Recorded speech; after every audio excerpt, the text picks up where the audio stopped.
La paz del Señor sea con todos ustedes. Vamos a iniciar en el nombre del Padre, del Hijo y del Espíritu Santo. Amén. Señor, abre mis labios y mi boca proclamará tu alabanza. Vamos a retomar para complementar un poco sobre la confesión. Vamos a retomar lo que es realmente el pecado, lo que la Iglesia nos enseña sobre el pecado. Entonces, en la Iglesia, en el catecismo, en su catecismo de la Iglesia Católica, en el numeral 1849 nos define el pecado. Y de ahí en adelante nos empieza a explicar cómo realmente es el pecado. Entonces, en el 1849 nos dice que el pecado es una falta contra la razón, la verdad, la conciencia recta. Es faltar al amor verdadero para con Dios y para con el prójimo. Entonces, eso es lo que nos define como pecado. Puede ser a causa de un apego perverso o a ciertos bienes. El pecado hiere la naturaleza del hombre y atenta contra la solidaridad con Dios. Es decir, el pecado grave también nos aleja de Dios. El pecado es una ofensa a Dios. Eso es lo que nos dice la Iglesia en el numeral 1850. Es una ofensa a Dios. Bueno, pero nosotros nos vamos a centrar en la diversidad de pecados. La diversidad de pecados, dependiendo de cómo se cometan, los cataloga la Iglesia como pecados veniales o pecados graves. Los pecados veniales son aquellos que se cometen sin mayor intención, sin tener intención de hacerlos. Son pecados que las personas van cometiendo y el pecado venial no nos separa de Dios del todo, pero va creando una pequeña enemistad. Es decir, es como una gota de agua, muchas gotas de agua pueden llenar un recipiente muy grande. El pecado grave nos separa inmediatamente de Dios. El pecado leve o venial nos va haciendo, digamos así, un ahorro contra Dios. Nos va poniendo en contra de Dios, aunque sea más levemente. Vamos a saltar un poquito en el catecismo y vamos a irnos al 1857. En el 1857 nos indica que el pecado debe tener o debe cumplir tres condiciones para que sea grave. Es decir, cumpliéndose una de esas condiciones, el pecado es grave. Pero en realidad se debe contener las tres condiciones para que el pecado realmente sea un pecado que nos separa de Dios y de la gracia santificadora. Y no solamente ¿qué es la gracia santificadora? Pues es la gracia de recibir a Dios sacramentalmente o la gracia de recibir los sacramentos. Entonces, esa gracia santificadora es la que nos lleva directamente al reino de los cielos. Las gracias de los sacramentos, la gracia santificadora nos lleva al cielo, por eso se llama gracia santificadora. Pero el pecado mortal, que así lo llamamos, y se llama de muerte porque hace que el alma muera al final. Es decir, Jesucristo dice, no le tengan miedo al que pueda matar el cuerpo, sino a aquel que pueda matar el alma. Es decir, a quien pueda condenarte a la gema, al fuego que nunca se apaga. Entonces, la gema, pues lo conocemos como el infierno, es el fuego que nunca se apaga.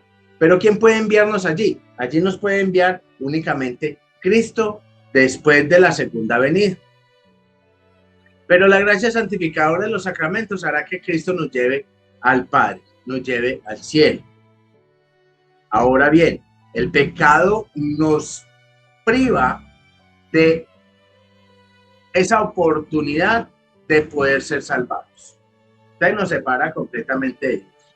Por eso hablábamos del sacramento de la reconciliación, porque el sacramento de la reconciliación nos vuelve a llevar a Dios, nos vuelve a dar la oportunidad de recibir los sagrados sacramentos. Y este sagrado sacramento de la comunión es el realmente estar en unión con Cristo para nosotros poder terminar en la gracia y en la vida eterna. Pero, ¿por qué se llaman pecados de muerte? Porque lo contrario de esa vida eterna es la muerte eterna.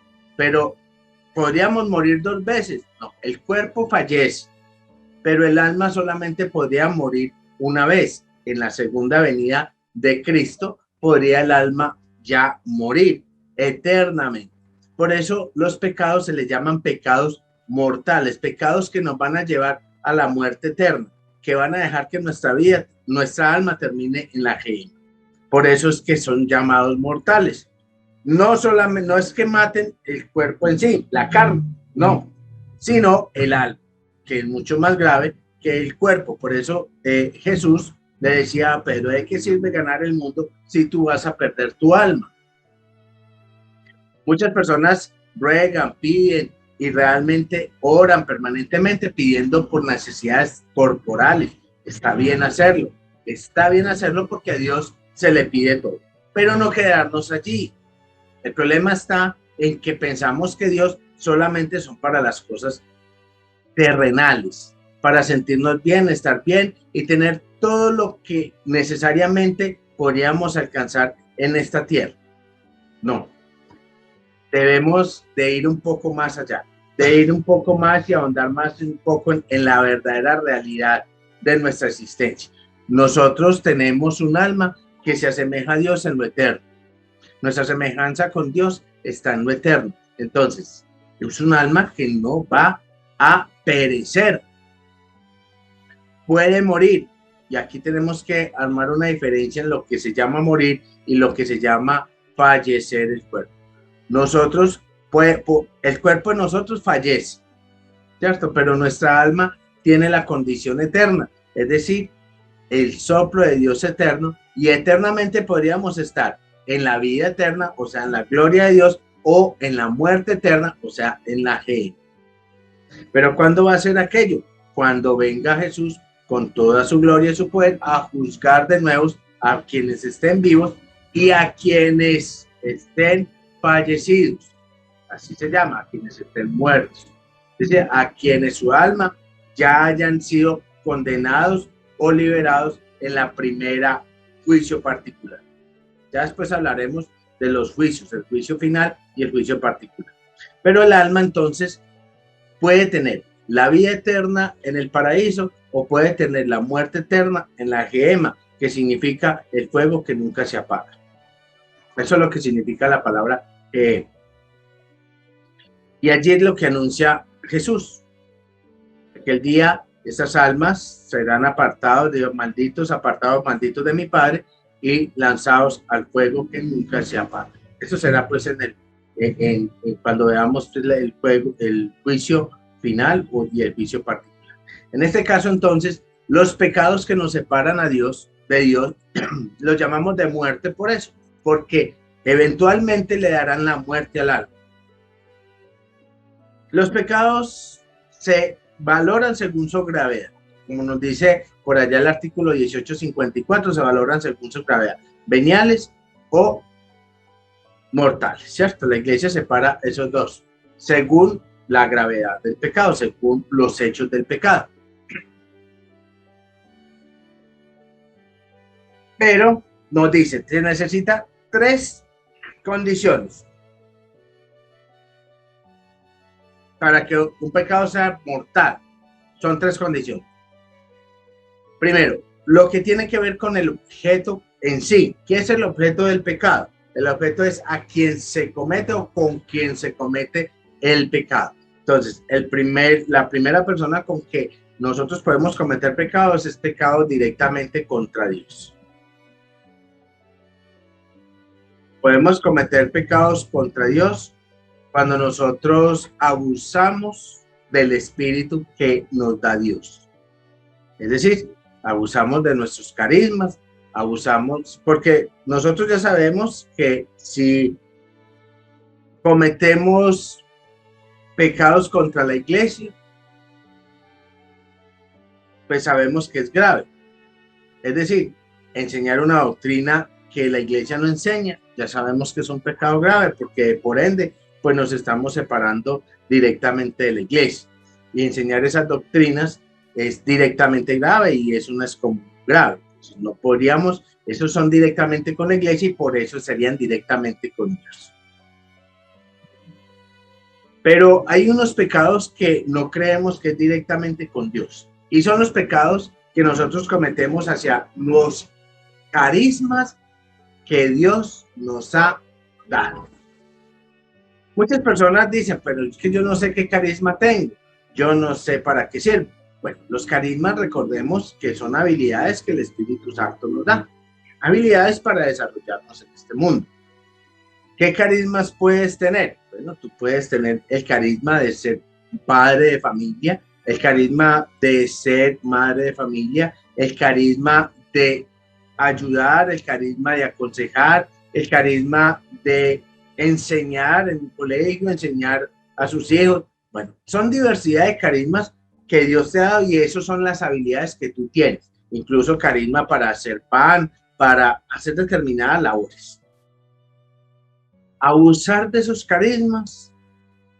Por ejemplo, hay personas que tienen unos carismas muy bonitos para dar consejo, pero entonces las personas acuden a dar consejo y dan un consejo a favor de ellos, como les convenga, y no con la verdad.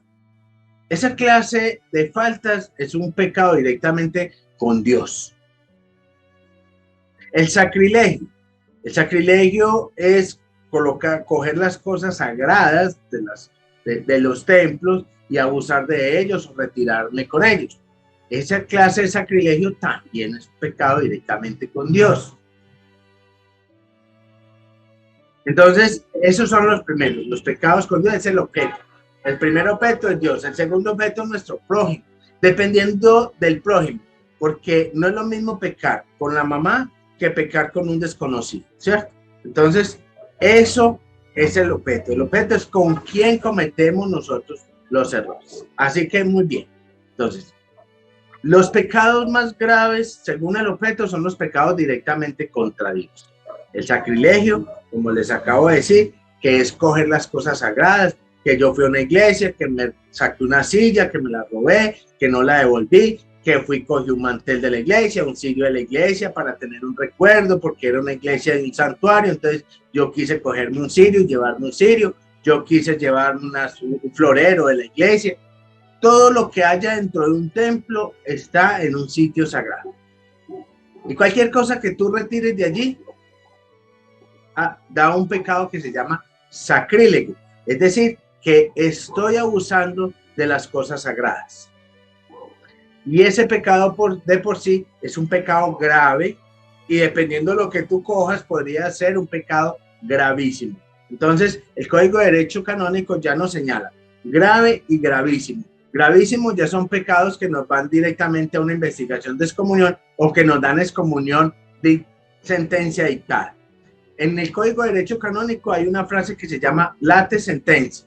Late sentencia significa sentencia dictada, es decir, que ya la sentencia está lista siempre y cuando se cometa el pecado. Es decir, que hay pecados que ya están castigados de por sí por haber sido cometidos. Un ejemplo de ellos, el aborto. El aborto te va a dar una late sentencia, es decir, ya está la sentencia dictada de excomunión, sin necesidad de que te hagan un proceso excomulgativo. Voy a hacer un pequeño paréntesis. Cuando alguien comete un pecado muy grave o gravísimo, la iglesia tiene en su conformación una entidad que se llama tribunal eclesiástico. Entonces, como cualquier tribunal de ley, las personas pueden ser demandadas ante este tribunal por los pecados cometidos.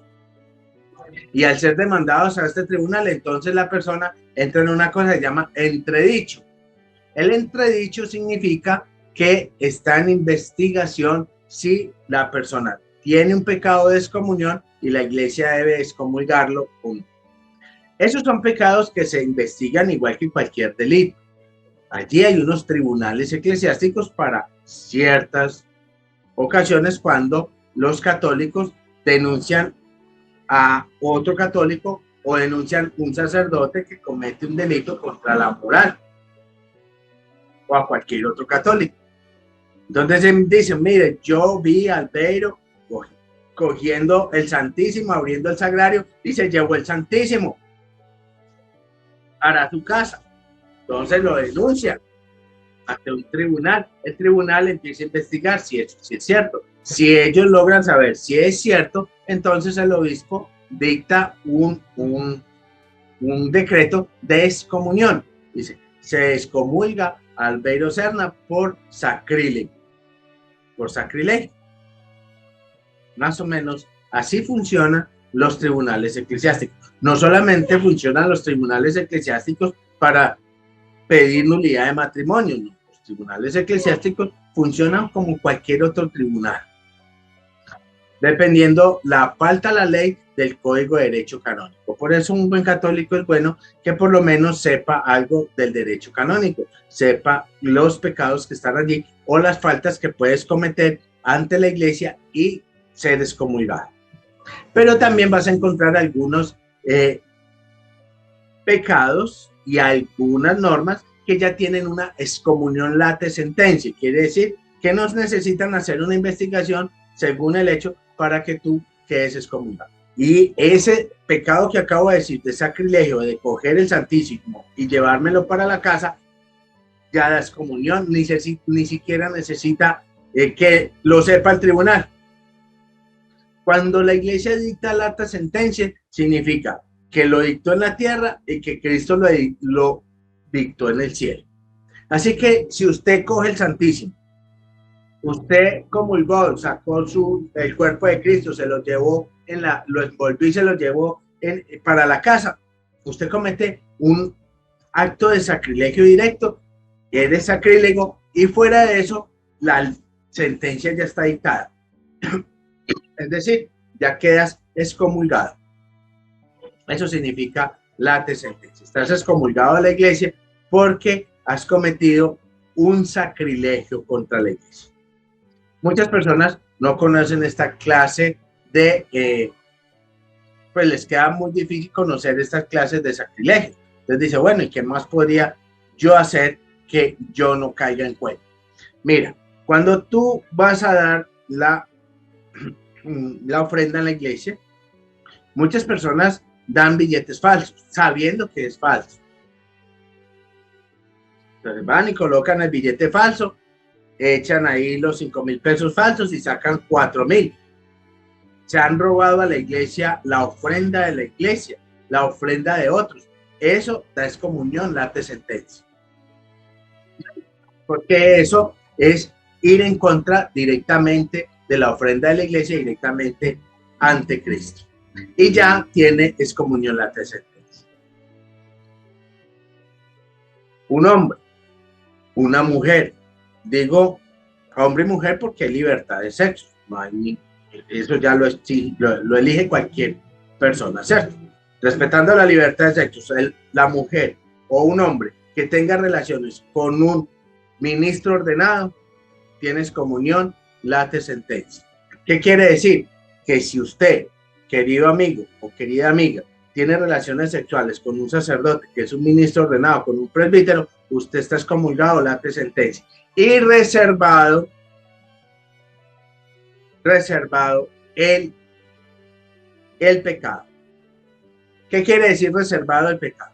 Reservado el pecado quiere decir que tú, querido amigo, que no eres el ordenado, o tú, querida amiga, que no eres la ordenada sacerdote, está reservada al obispo y el sacerdote queda con pecado reservado al papa.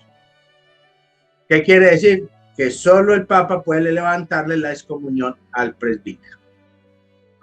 ¿Sí? Eso lo saben los presbíteros. Y por eso la iglesia dice que el pecado es a conciencia del hombre. Ahorita lo vamos a ver.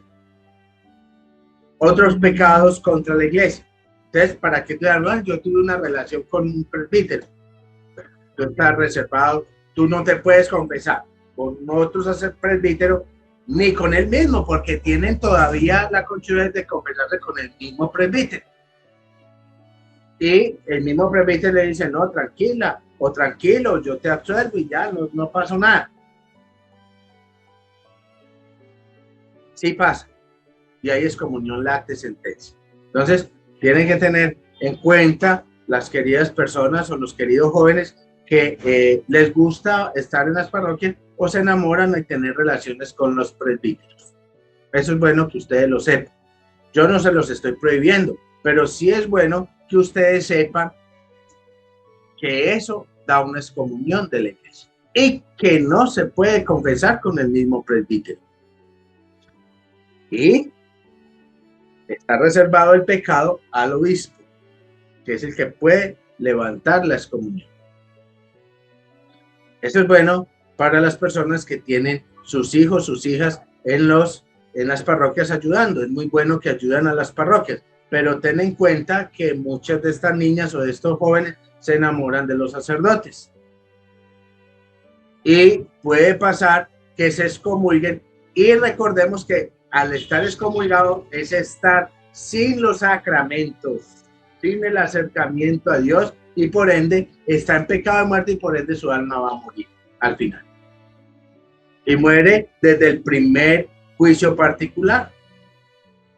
Entonces, tengan mucho en cuenta las personas que se enamoran de los presbíteros. Ya, pero entonces están prohibidos los presbíteros. Así, entre comillas, sí. Están prohibidos los presbíteros para las relaciones sexuales. No se puede hacer. Entran en entredicho. Entonces, al entrar en entredicho, pues ellos tienen ya toda todo su proceso ante el tribunal, ante los obispos. Ellos tienen su proceso. Ellos ya tienen su proceso porque ellos en cierto momento pues han elegido el celibato. Y la iglesia les ha aceptado que elijan el celibato. Entonces, es bueno que ustedes lo sepan. Y porque Dios es muy celoso. Dios es muy celoso con lo de Él. Entonces hay que tener mucho cuidado, y en esto les doy un pequeño paréntesis. Muchas personas les va muy mal cuando tienen esa clase de pecado porque Dios es muy celoso, no tienen en cuenta. Dios es más celoso que cualquier otra pareja mundana. Usted se mete con una persona que tenga pareja, esa pareja va a ser celoso con usted, pero Dios es mucho más celoso. Y eso lo tienen que tener en cuenta también. Bueno, estos son los pecados contra la iglesia. El sacrilegio a los templos. Muchas personas cometen sacrilegio a los templos. Se llevan los cirios, que yo me llevo este recuerdo, que visité esta, que se llevan los pedazos de cirio, que se llevan los pedacitos del santo, el pedacito de vestido del santo. Y muchos más conchudos se llevan las sillas, las flores, los floreros. Hay iglesias que terminan desmanteladas. Hay templos que terminan desmantelados, pero no tienen en cuenta que todo eso se llama sacrílego. Eso es sacrílego, eso es sacrilegio hacia los templos. Ahora, otro que hay que tener muy en cuenta es el sacrilegio hacia el Santísimo Monumento o al Santísimo Sacramento del altar. El altar es intocable. ¿Qué es el altar? Recordemos que el altar es lo que ustedes conocen como la mesa, donde se celebra la misa. En un templo, usted no debe tocar el altar. Y muchas personas, incluso personas que colaboran en las parroquias, colocan su Biblia encima del altar, colocan sus cuadernos sobre el altar, colocan su celular sobre el altar y lo tienen como una mesa, realmente como una mesa de la casa. Y el altar no es para eso. El altar es solamente para el sacrificio de Cristo. Única y exclusivamente para eso. Es el lugar más sagrado del templo. Usted puede sentarse en cualquier lado del templo, menos apoyarse en el altar. Las personas normalmente no saben esto. Y por eso es que Jesús dice, muchos son los condenados. muchos, porque nunca piden perdón por una clase de pecado contra la iglesia.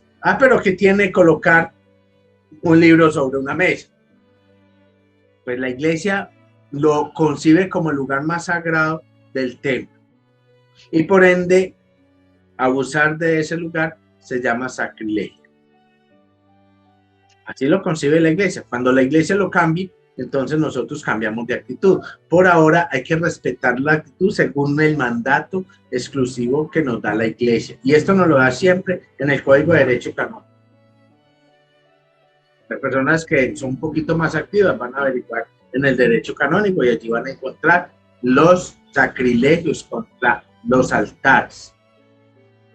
Entonces el altar por eso permanece incluso debe estar vestido para la Eucaristía, y en el altar solo debe haber unos cirios, y solo debe haber el libro y ya, y los vasos sagrados. Los vasos sagrados son el copón, el cáliz, la patena, donde están las especies de Cristo, pero por las ofrendas. Nada más debía haber en el altar. Por caso de necesidad, muchos sacerdotes colocan el micrófono, pero no más. Allí no puede haber nada. No puede haber que vamos a colocar una lámpara, que vamos a colocar una cámara, que vamos a colocar algo bonito. Nada. El altar es única y exclusivamente para el sacrificio de Cristo. Ninguna persona fuera del presbítero ordenado y fuera de aquel que hace las veces de ayudante, que son las personas que están en la sacristía, que ellos tienen una bendición especial como sacristanes, pueden tocar el altar. El sacristán lo puede tocar porque el sacristán lo viste, lo organiza, lo limpia. Pero no todo el mundo es sacristán. Sacristán por eso se llama sacristán.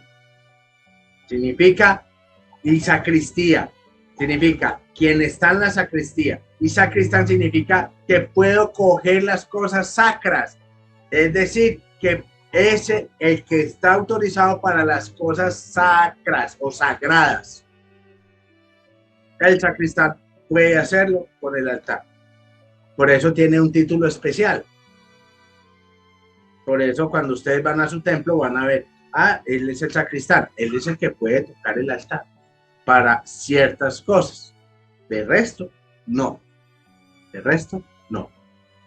Así que mis queridos amigos que colaboran en las parroquias y que lo hacen muy bien ayudando a sus párrocos, tengan mucho cuidado allí en colocar sus libros, sus Biblias, sus cosas, sus celulares, sus gafas en el altar. Eso no es una mesa cualquiera. Ese es el altar del sacrificio. Y es el lugar más sagrado del templo. El sagrario donde se guarda la reserva, pues allí está Cristo presente. Pero ese sí lo respetan más. Tampoco se puede abrir. Tampoco se puede tocar. Hay muchas personas que se arriman a los sagrarios y empiezan a tocar el sagrario. No se debe hacer. Allí está Cristo sacramentado. Está la reserva de Cristo, es decir, el cuerpo de Cristo en reserva. No se debe tocar. Muchos templos ya tienen distancia y no dejan que las personas se arrimen. Pero hay otros que no tienen esa distancia y las personas le tocan, le ponen cosas, le ponen fotos, le ponen de todo al sagrario. No hay necesidad. Mira, si usted va a hacer una muy buena petición, allí está Cristo con su corazón abierto para ti. Usted no necesita irlo a tocar, ni necesita ir a coger, nada. Usted simplemente pídale que Él te está escuchando. No desconfíe tanto, confía más en la presencia de Cristo. No necesita ir a colocar la foto de tu hijo allá. ¿No? Eso, hágase de cuenta que usted le van a pedir un favor. O que yo te voy a pedir un favor. Entonces le digo, mire, don Facundo, me va a hacer el favor, y empiezo a empujarlo. Me va a hacer el favor, dígame si sí, voy a sacudirlo. Pues ¿a quién le va a gustar? No, con respeto, con distancia. realmente respetando la distancia con Cristo y sabiendo que Él es Dios. Entonces, pues me le arrimo con todo el respeto y le digo, Señor, necesito esto o quiero esto. No necesito estarle allá tocando o tocando el sagrario para eso. Hay que tener cuidado con esos dos sitios, principalmente con esos dos sitios en el templo, porque eso, ustedes no lo crean, nos da sacrilegio y nos da una excomunión. ¿Y qué hacer con una excomunión de esto? Hay que confesar con quien pueda quitar las excomuniones, que se llama el obispo del lugar. En determinados lugares hay unos sacerdotes que se llaman canónigos, que tienen un título de canónigo. Esos canónigos pueden también quitar la excomunión. Entonces tú puedes averiguar, hablo para la ciudad de Medellín y normalmente para las grandes ciudades, en las metropolitanas donde trabajan los obispos, allí, o la metropolitana aquí en Medellín, allí hay unos sacerdotes que se llaman canónigos. Ellos acá en Medellín lo hacen desde las 8 a las 11 del día, 8 a 10, creo que son 2 horitas que ellos están allí confesando en la metropolitana. Los canónigos, ellos tienen autoridad del obispo para quitar los pecados de excomunión. Con ellos también se puede confesar, si no tienes la cita con ningún obispo, lo puedes hacer con los canónigos. O en tiempo de Cuaresma o en tiempo de Adviento.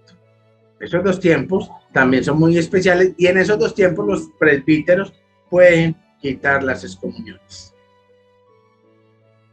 Entonces son dos tiempos de confesión, bueno, también que podemos aprovechar, por eso son tiempos penitenciales. Hay un pecado que es mortal, pero no es el descomunión, pero es mortal. ¿Listo? Sí se puede confesar con cualquier sacerdote, este que voy a decir, que también es en el templo. 1, comer en el templo. Está prohibido comer en el templo. Eso me va a dar un pecado de muerte, un pecado mortal, no de descomunión. Tenemos que hacer esa aclaración. Ese no es descomunión, pero es mortal porque es un pecado muy enfatizado en la iglesia. Dice, en el templo no se come ni se habla. Entonces, si usted llegó al templo hablando, vea muchachito, quédese quieto, vea que yo no sé qué, ¿qué hubo? Si llamo a tal persona, mire, márquele a mi hijo, márquele a ver dónde viene, miren a ver dónde viene la novia, miren a ver, eso te está dando un pecado mortal. Y pierdes la comunión. Y muchas personas se les ha olvidado ese pequeño detalle. Yo estoy aquí para recordárselo. Yo estoy aquí para recordarte que en el templo no se come y no se habla.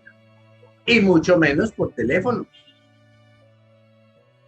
Hoy en día pues está de moda la tecnología y todo se nos facilita con el teléfono celular, pero no en el templo. No en el templo. Hable todo lo que quiera, incluso antes del atrio. Hay que tener en cuenta una cosa, que el atrio es parte del templo. Y muchas personas se les ha olvidado que el atrio, ¿qué es el atrio? Son más o menos 3 metros antes de las puertas del templo. Entonces usted cuente 3 metros y retírese 3 metros de las puertas del templo.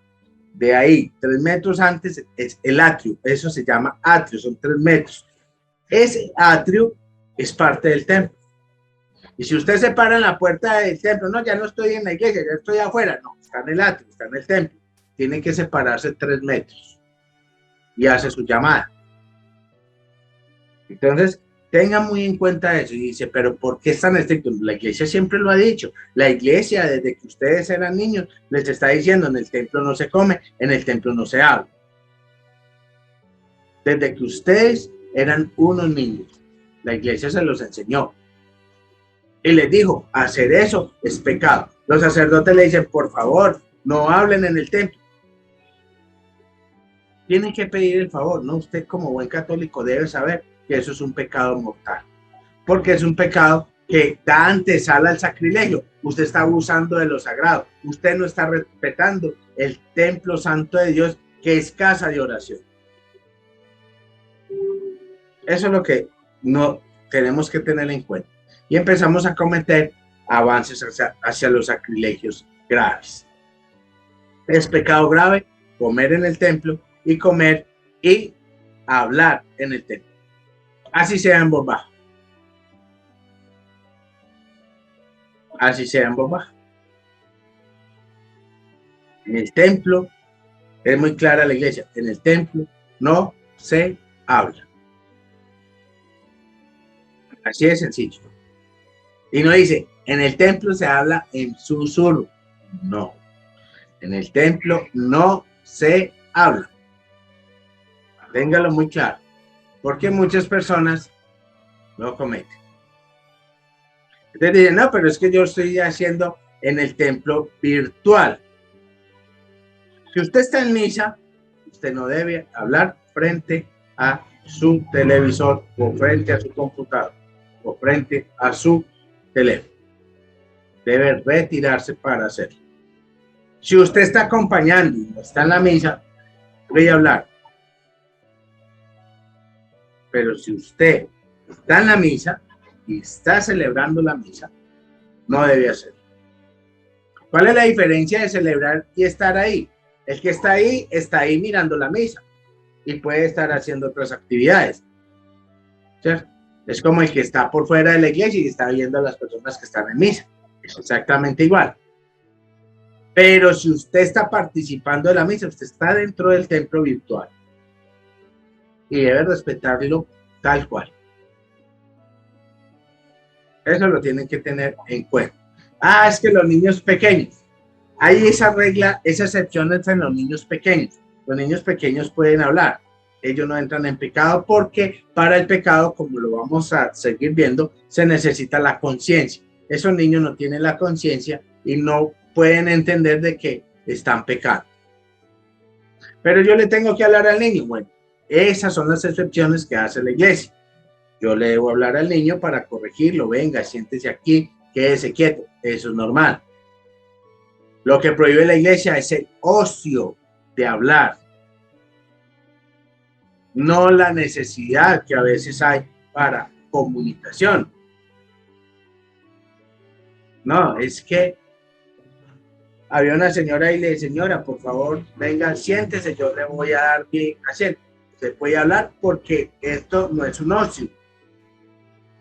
Esto es una comunicación necesaria. ¿Listo? Eso es lo que tenemos que empezar a entender. Si usted lo puede hacer por señas, mucho mejor. Si usted le puede hacer señas a la persona, mucho mejor sin necesidad de hablar. Pero si no le entienden, pues le puedes hablar. Y esto no es un hablar por ocio.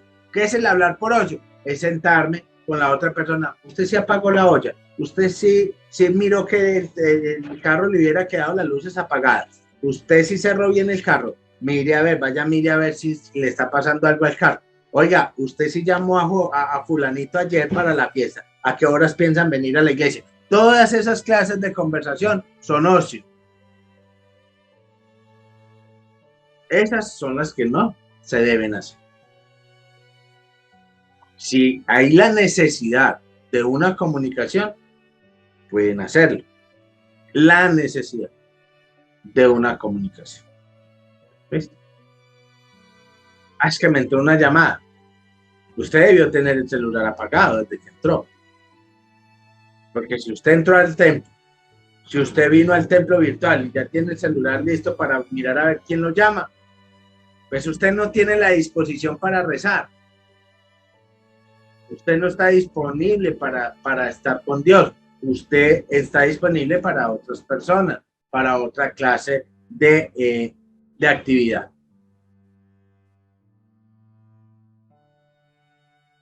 Recordemos entonces, esos dos son pecados graves, no son descomunión. Son pecados graves. Como dicen por ahí, pues, que yo abusé y le maté un cura, como dicen, pues es que parece que hubiera matado. Bueno.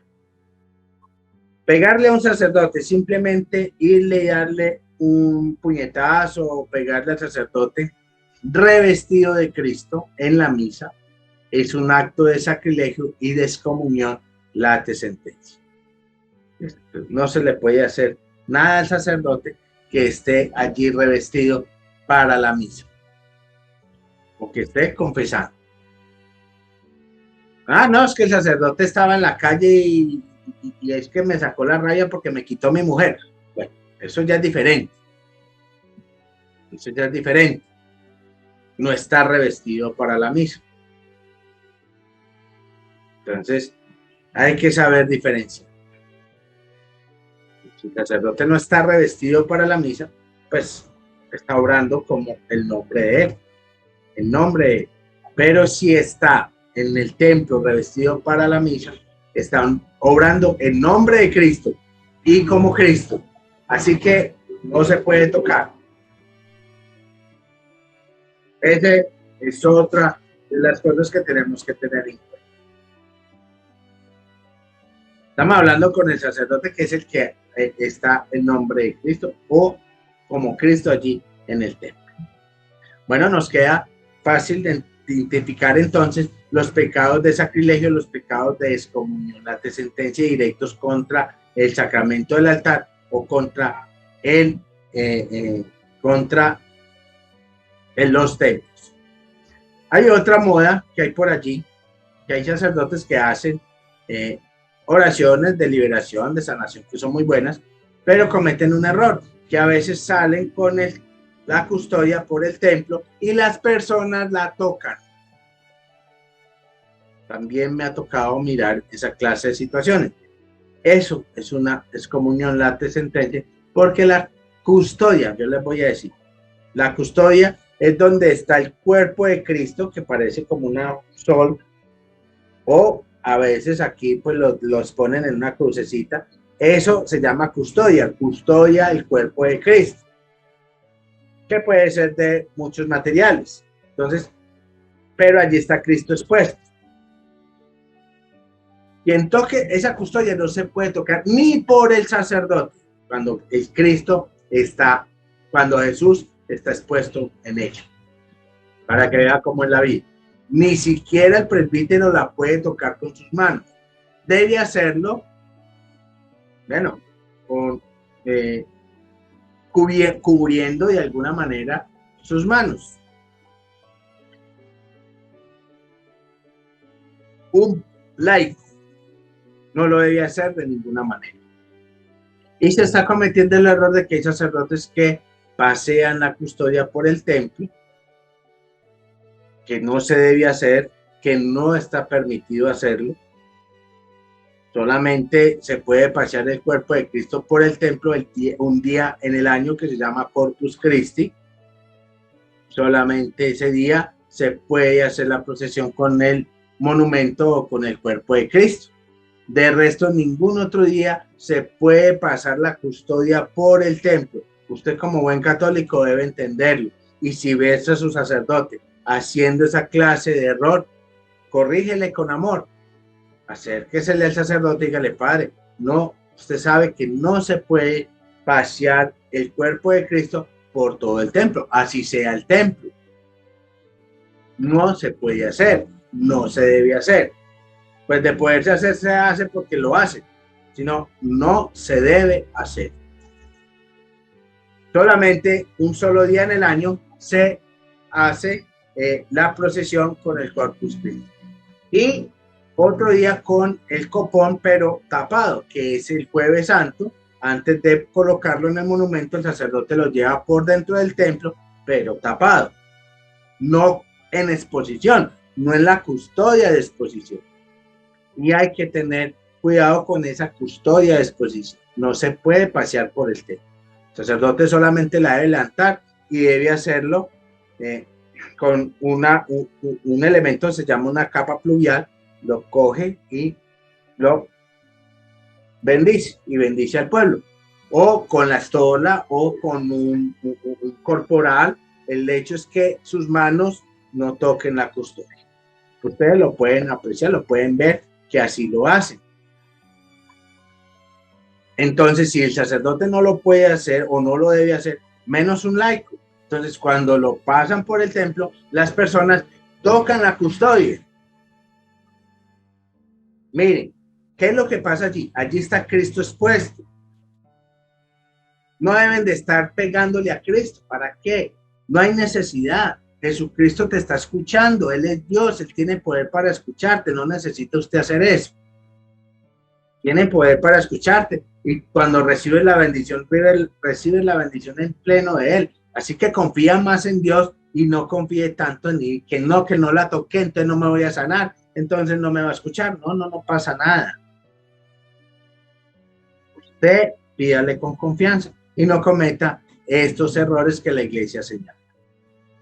Entonces, tengan en cuenta porque ese es sacrilegio y eso da excomunión. Excomunión, la sentencia. Y eso hay que tenerle cuidado, porque muchas personas lo han hecho y nunca han confesado sus pecados. Ay, yo lo hice para que Dios me sanara. No necesitas hacer eso. Con que tú pidas con mucha fe, con que tú confíes que Dios te lo puede hacer, Él te va a sanar.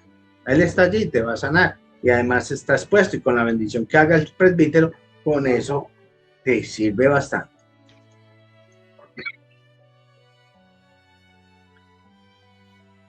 Y bueno, y ensuciar el sitio, el templo, eso tampoco lo tienen en cuenta. Van dejando el chicle en el templo, la bolsita de las papitas que llevaba el niño. Usted puede tomar agua en el templo, porque tomar agua no es comer. Entonces usted dice, no, es que yo estaba en la misa y mucha sed, muy seco. Tómese el agua que quiera. Incluso el presbítero lo puede hacer, o el predicador lo puede hacer. No pasa nada. Porque lo que se prohíbe es comer, masticar. Entonces dice, bueno, tomo agua en la misa, no pasa nada. Ahí no pasa nada. ¿Listo? Entonces, con confianza, llévese su potecito de agua, su botellita de agua y tome agüita, toda la que quiera o la que necesite su cuerpo para estar bien en la misa. Van a misa de 12 del día, con un templo, con un techo y en un lugar caliente, pues lógicamente que les va a dar sed. Pueden tomar agüita, pueden llevar agua, pero no llevan el agua y tras el tamal. No. Solamente el agua. Pero no se debe dejar la botella. Entonces, cuando yo ensucio el templo, cuando yo dejo elementos inadecuados en el templo, como por ejemplo el chicle, como por ejemplo dejo allí las papitas regadas, que el niño me regó las papitas, entonces a mí no me importa, puesto que lo limpie el sacerdote o que lo limpie el sacristán. Pues el sacristán cobra, no vaya a creer que el sacristán está allí de gratis. Entonces déle una buena ofrenda al sacerdote para que pague bien al sacristán y te recoja el mugre que hiciste tú en el templo. O recógelo. Entonces, eso de dejar basura no es pecado grave, es pecado venial. ¿Listo? Aquí hay que diferenciar. Es un pecado venial. ¿Por qué? Porque voy en contra sucesivamente de el templo, que es la casa de oración, que es la casa de Dios. Hablar es pecado grave y amerita confesión. Dejar basura es pecado venial, pero necesita reconocimiento del pecado. Eso tenemos que irlo atendiendo para que la próxima, que vamos acomodando bien los pecados, tú entiendas muy bien cómo hacer la verdadera conversión y cómo hacer una limpieza realmente de tu alma. Tú has dejado basura en el templo, has cometido pecado venial y se debe reconocer como pecado venial. Y se debe pedir perdón como cualquier pecado venial que vamos a ver más adelante. Nada de basura. El chicle tampoco. Y rayar el templo. Hay unos expertos en colocar los corazoncitos T y T. Andrea y Felipe. A y F en las sillas del templo. No es pecado grave, pero es pecado venial, que hay que reconocerlo y hay que repararlo. Esa clase de pecados, cuando yo cometo un daño directo, debo repararlo. Si no, la confesión del pecado venial tampoco me va a dar buen resultado. Aunque sea venial, hay que reparar, porque fue un daño directo al templo que es la casa sagrada de Dios. Entonces, eso lo vamos a entender. No es que yo le pinté un mural allá en la iglesia por fuera que tenía un espacio muy bueno. Cuando yo hago eso, ya no es pecado venial, ya es pecado mortal, porque ocasioné un daño muy directo a el templo y lo hago con toda la ofensa.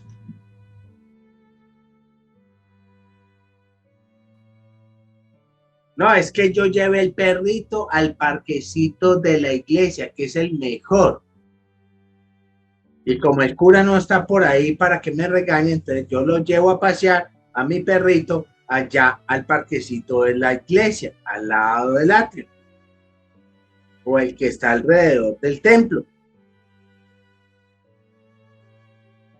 Y fuera de eso no recoge las heces del perrito, se las deja ahí al padre.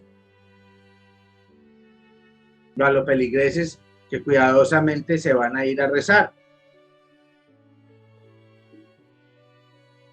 Escuche bien, eso es pecado mortal. Porque usted deliberadamente lo está haciendo a conciencia ante el templo de Cristo. Recuerda que Jesucristo se enojó mucho cuando vio los vendedores allí en el templo. Hay que recordar ese pasaje de Cristo cuando lo sacó directamente enojado porque estaban utilizando el templo de todas las maneras, menos para orar. Y por eso la iglesia ha determinado que esta clase de acciones son pecados mortales. Muchas personas no ahondan en esa clase de pecados. Yo sí quiero enseñarles porque muchas personas los cometen y simplemente sin Dios y sin ley, como si nada hubiese pasado. Vamos a hacer de cuenta que tú estás, que tú eres Dios, estás en tu casa. Y yo voy a llevar mi perrito al frente de tu jardín. Y todos los días te voy a dejar el regalito. Dime tú, ¿qué vas a pensar de Albeiro? Es exactamente igual. No vaya a creer que es que Dios esté muy contento que le ensucien su templo. No está muy contento. Entonces, por eso tenemos que actuar bien. El hecho de que sea el templo no es del cura. Eso lo tenemos que nosotros empezar a diferenciar. Es que el templo no es del cura. Allí trabaja el cura para el pueblo. Allí trabaja tu párroco para ti, para el pueblo de Dios. Pero el templo es de dos. Uno, es la casa de oración de Dios. Y segundo, es tu casa de oración. El templo de su barrio, usted tiene todo el derecho de ir a su templo de su barrio a hacer su oración. Es tuyo, es de tu barrio. Pero es el templo de Dios. Es la casa de oración, templo sagrado. Y allí está habitando Jesús. Allí está Jesús en el Santísimo Sacramento, allí en la reserva. Y no crea que es que no tiene ojos en todas partes. Pues claro, Jesús te está viendo y Dios te está viendo lo que estás haciendo con tu perrito. No le va a gustar. Y entonces alguien me dice, es que uno no se puede pecar de esas pequeñeces. Por eso es que las almas se empiezan a perder. Por eso es que las almas se pierden por esas pequeñeces, por esas desobediencias. Y se pierden muchas, porque no le ponemos cuidado a esas pequeñeces. Mi objetivo como misionero es que usted realmente llegue algún día a la vida eterna, que usted tenga su alma realmente en comunión con Cristo y que su alma y que sus carismas fluyan realmente. Nosotros seguimos pecando siempre porque pues así es nuestra debilidad, ¿cierto? Pero lo más importante es que, hombre, que los que ya sabemos que lo podemos corregir, irlos corrigiendo. Tampoco volvernos pues unos conchudos, somos pecadores y ya, entonces comamos y bebamos que mañana moriremos. No, no. La idea es ir corrigiendo poco a poco las cosas que podemos corregir. En las cosas que nosotros podemos ponerle sentido común. Y sentido común a nuestra alma y protección a nuestra alma. Muchos dirán, no, son bobadas. Pues si fueran bobadas, la iglesia no enseñaría nada sobre eso. La iglesia no enseñaría y no diría, no coman no coman en la iglesia. Pues no diría nunca eso. Vayan desnudos, vayan como quieran. La iglesia no diría nada si fueran tan pequeñeces. Pero la iglesia también determina que a la iglesia hay que ir debidamente vestidos. Las personas se les olvidó. Y hoy en día uno no sabe qué sería mejor para las muchachas. ¿Cómo sería mejor? Si desnudas del todo con lo que van a misa. Pues uno ya ni sabe cómo se ven mejor. Porque ya uno no sabe cómo se viste, si es que se viste. Ya uno no sabe cómo lo están haciendo. Pero tengan en cuenta que allí el que está de anfitrión es Dios. No es un templo vacío, no es un templo donde no hay nadie, no es un templo de un Dios imaginario, es un templo donde está Dios presente. Y tú debes de demostrarle a Dios lo que sientes y el respeto que sientes por Él. Usted no está entrando allá a una tumba vacía, a un coco vacío, usted no está entrando allá a cualquier lado. Y está Dios presente. Y de acuerdo a eso, pues mira a ver cómo quiere presentarse ante Dios. Pues hoy en día uno ni sabe qué es lo que entra en las iglesias. Ya uno no sabe si entraron desnudos, si entraron medio desnudos, si es que son así, si es que eso va pegado a la piel.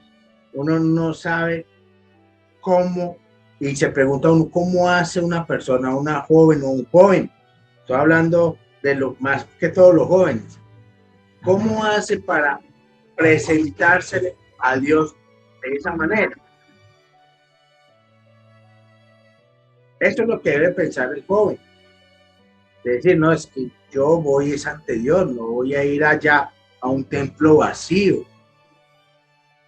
Voy a presentármele a Dios. Por ende, en la antigüedad, los mejores vestidos siempre se utilizaban los días domingos para ir a misa. Para ir a misa, siempre le guardaban a uno el mejor traje, porque Dios se merecía lo mejor. Hoy en día, para ir a misa, la pantaloneta más rota es la más sucia y si va en chanclas mejor, o si va descalzo porque le da mucho calor en los pies, y por allá una truza que no se sabe si tapa o no tapa.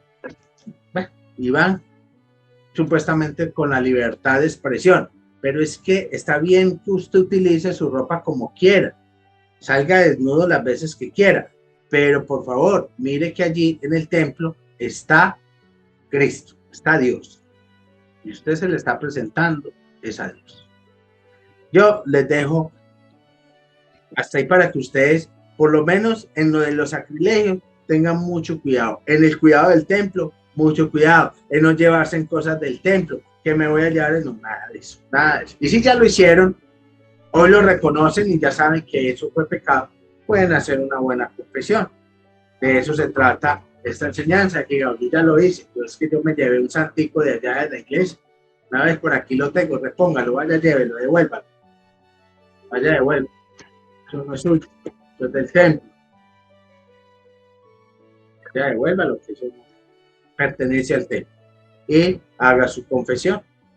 Muchas personas se arruinan y viven arruinados y rezan y van a misa todos los días. Y le preguntan a uno, pero si yo voy a misa todos los días, pero si yo rezo, pero si yo es.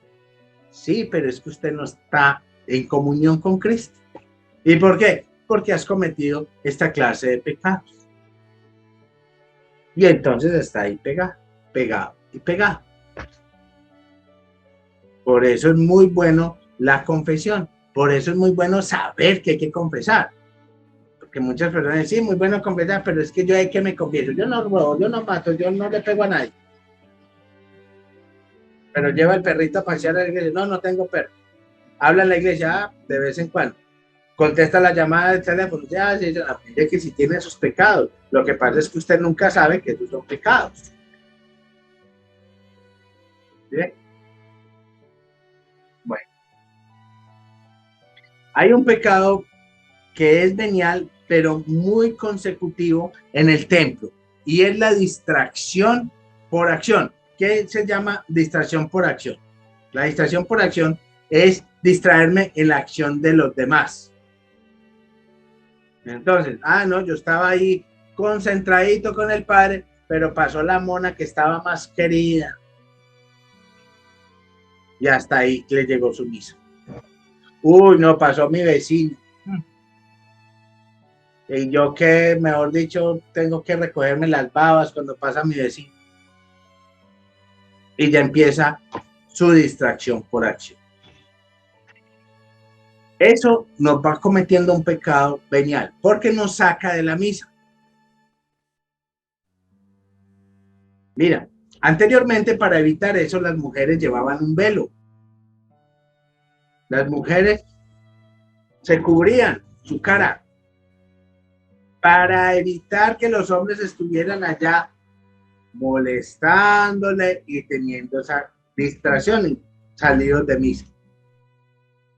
Pero no, hombre, las mujeres hoy en día van con la minifalda, no se sabe si es minifalda o minifalda, no se sabe qué es, con tal de llamar la atención, en vez de ser lo contrario. Hombre, estoy en el templo de Cristo, no voy a llamarle la atención, no le voy a dejar la misa a nadie. Pero no, van con la intención de que las vean. Y se van por la nave del centro. No entran por las orillitas, sino por toda la nave del centro. Y sonando los tacones, para que lo vean que están entrando. No llame la atención. Usted no es el centro de atracción en el templo. El centro de atracción en el templo es Dios. Recuerda eso. El centro de atracción es Dios. Tú no puedes entrar a la iglesia, o los muchachos sacando así pecho porque van al gimnasio y van con esos esqueletos para que le vean ahí la grasa que se echan con inyecciones. Entonces, a llamar la atención, no hagan eso. No hagan eso porque el templo es templo de oración y lo verdaderamente sagrado y lo más importante es Dios, no usted, no usted.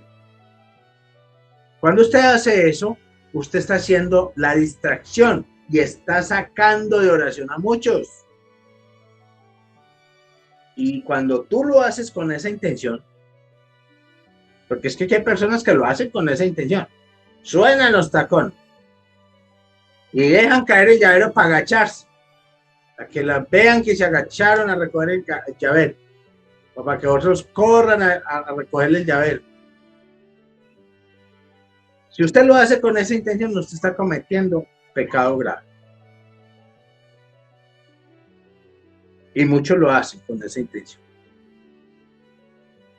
Entonces, tengan en cuenta que no estás entrando a un circo, que no estás entrando a una pasarela de modelaje, estás entrando al templo de Cristo. Y debes entrar de la manera más moderada posible. Y debes entrar de la manera más respetuosa posible. No solamente respetando al anfitrión, sino también a las personas que están allí ya en oración. Que están en oración. Si tú quieres desfilar, si tú quieres llamar la atención, ve al atrio, retírate 3 metros y levántate la blusa, levántate la falda y haga lo que quiera allá y allá llama la atención. Allá no hay ningún problema. Adentro no. Y los jóvenes también. Los jóvenes también. O los señores, las señoras. Hay señores que entran con las llaves del carro boleándolas para que vean que es una Toyota. ¿Qué me importa? Gracias a Dios te dio con qué tener una Toyota, pues no tienes por qué mostrarla. Y por ello fueran, entran con Toyota y todo hasta el altar. Pero no lo hagan con esa intención, porque eso hace la distracción por acción. Entonces van a hacer entrar a los demás en pecado y tú participas de ese pecado. El hecho de que tú le llames la atención a otros, tú participas de ese pecado, porque eres el causante directo de que las personas salgan de oración. Y cuando a ti te pase eso y estés concentrado haciendo tu rosario y llegó allá y pasó, trata de voltear tu mirada o cerrar tus ojos. Lo mejor que puedes hacer para rezar en un templo es cerrando tus ojos para que no vayas a tener esa distracción. Eso es lo mejor, porque siempre en los templos pasa eso. Quien salga gritando, quien salga hablando duro, quien entre haciendo de todo. Siempre hay personas que les gusta llamar la atención. Entonces yo les aconsejo que cuando usted entre realmente a rezar, hágalo en el lugar más discreto que pueda y con los ojos cerrados. La Santísima Virgen María los cubra con su manto, los bendiga y los acompañe siempre. Les recuerdo darle me gusta, suscribirse al canal y activar la campana para que te lleguen los próximos videos de catequesis, bendiciones y jornada de oración en vivo.